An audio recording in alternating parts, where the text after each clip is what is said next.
The brutal work here the world hasn't seen, but wants its results.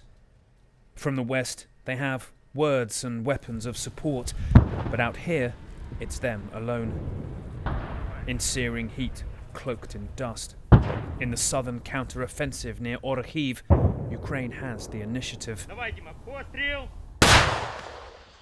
Yet, they have to shoot their way forwards, round by round.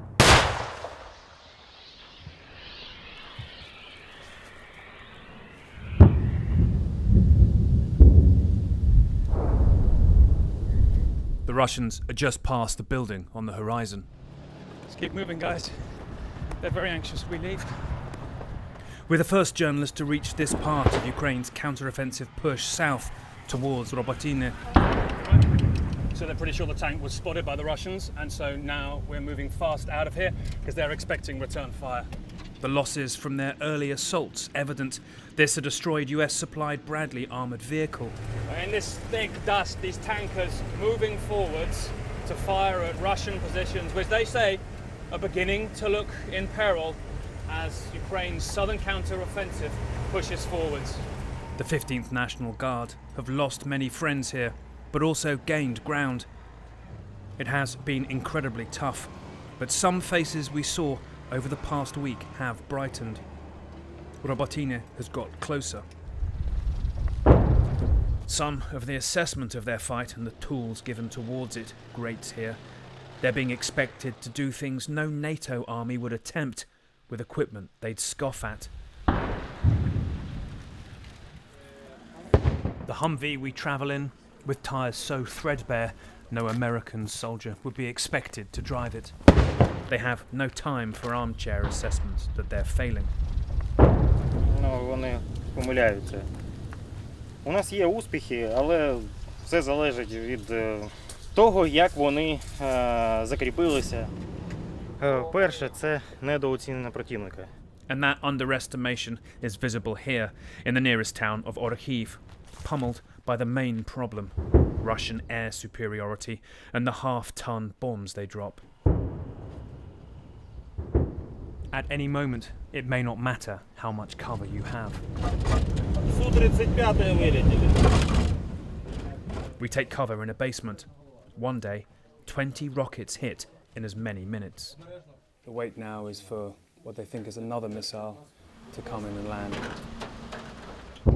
The smell of death haunts the rubble, where entire lives have been torn through. Now, this was the main humanitarian aid point of the town, and weeks ago this was where the remaining locals would be hiding out, getting shelter from airstrikes, but it's taken a direct hit and quite a few people lost their lives when this explosion happened. You can still smell the explosive in the air. In Moscow's warped world of targeting, it is these men, the military medics, who feel hunted. The underground world in which they live is hidden, as their last two triage points have been bombed. And in the 3 hours a day they spend above ground, this is what happens. This is rare footage of their frontline rescues.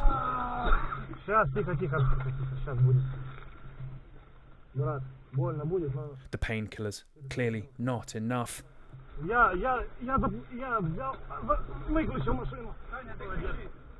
Treatments given at up to 100 miles an hour. Over bumpy, shelled roads. It seems miraculous anyone makes it. In the back of this armoured vehicle, not everyone has.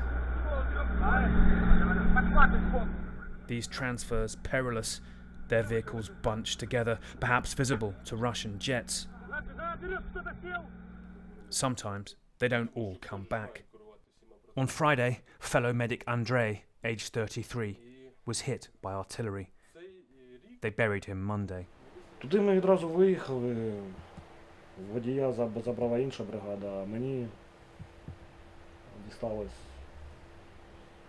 саме тяжке на даний момент. Тобто діставати тіло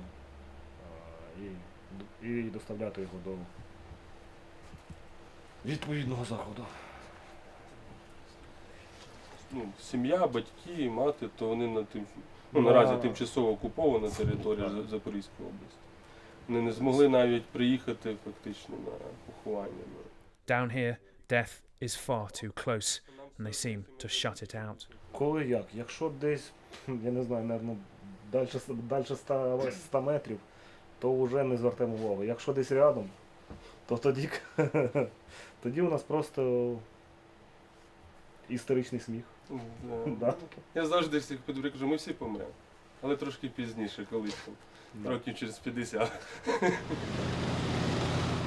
They need the war to end in months, though, not years, before nothing but dust is left. Nick Payton-Walsh, CNN, Orikhiv, Ukraine.